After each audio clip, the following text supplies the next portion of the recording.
அனைவருக்கும் கணித வணக்கம். இப்போ பார்க்க போகிறது 7ஆம் வகுப்புக்குரியது முதல் பருவம் எண்ணியல். அந்த பாடத்தில் பயிற்சி 1 6ல் 18வது கணக்கை இப்போ பார்க்க போகிறோம். இப்போ பாருங்க, ஏயிலிருந்து எம் வரையிலான ஆங்கில எழுத்துக்கள் முறையே 1லிருந்து 13 வரையிலான எண்களை குறிக்கின்றன. முதல் ஸ்டெப்பு என்ன கொடுத்துருக்காங்க?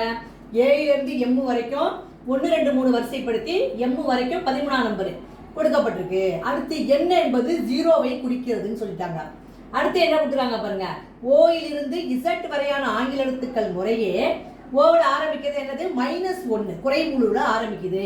இசட் வந்து முடியுது. இசட் நம்பர் வந்து -12. அந்த வரிசையில ஆங்கில வார்த்தைகளுக்கு உள்ள லெட்டர்ஸை கொடுத்து நம்பர்ஸை கொடுத்துருக்காங்க. அந்த நம்பரை பயன்படுத்தி என்ன பண்ணிருக்காங்க? முழுக்களின் கூடுதலை காண்க அப்படின்னு சொல்லிட்டு ஆங்கில வார்த்தைகள் 2 கொடுத்துருக்காங்க.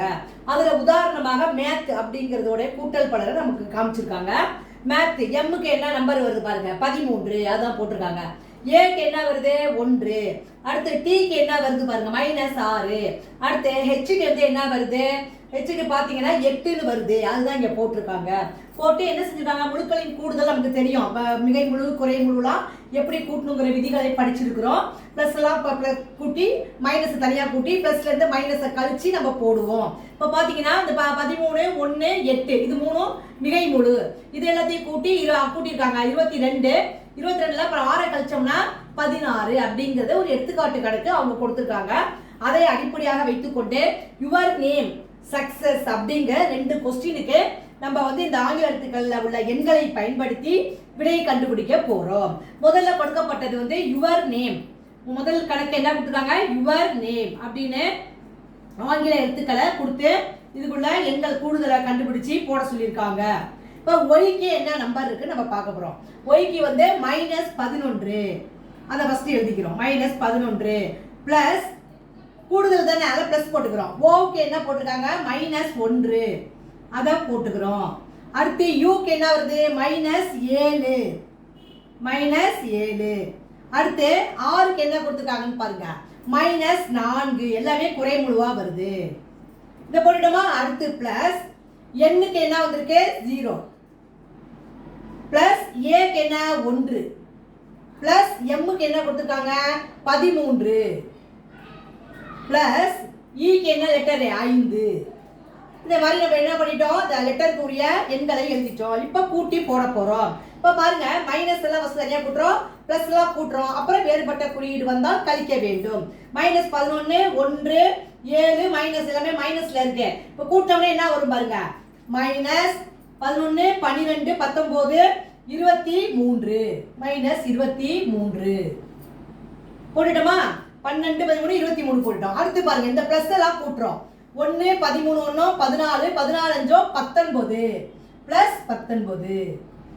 இப்போ வேறுபட்ட குறியீடு வந்தா என்ன செய்யணும்? கழிக்கணும். 23ல 19 கழிச்சோம்னா என்ன வந்துடும்? 4. பெரிய எண்ணுக்குரிய குறியீடு என்ன? மைனஸ்.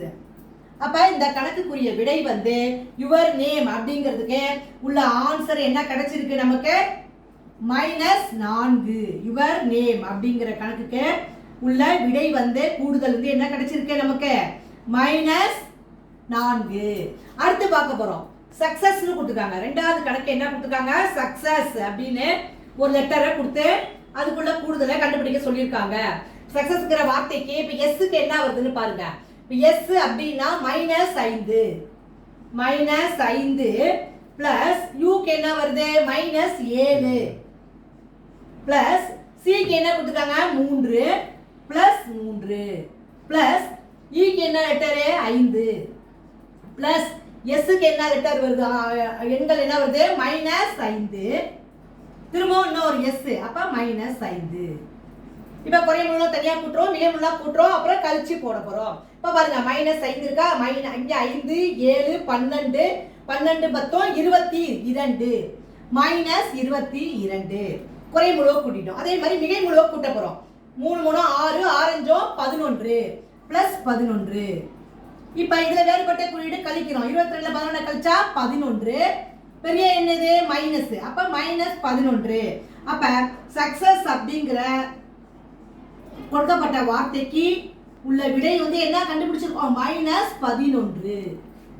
இதே மாதிரி ஆங்கில எழுத்துக்கள் கொடுக்கப்பட்டு எண்கள் கொடுக்கப்பட்டிருக்கும் பொழுது அதை நம்ம எடுத்து கண்டுபிடிச்சு போட்டுட்டு கூடுதலை கண்டுபிடிச்சி ஆன்சரை போட்டிருக்கோம். புரிஞ்சுங்களா?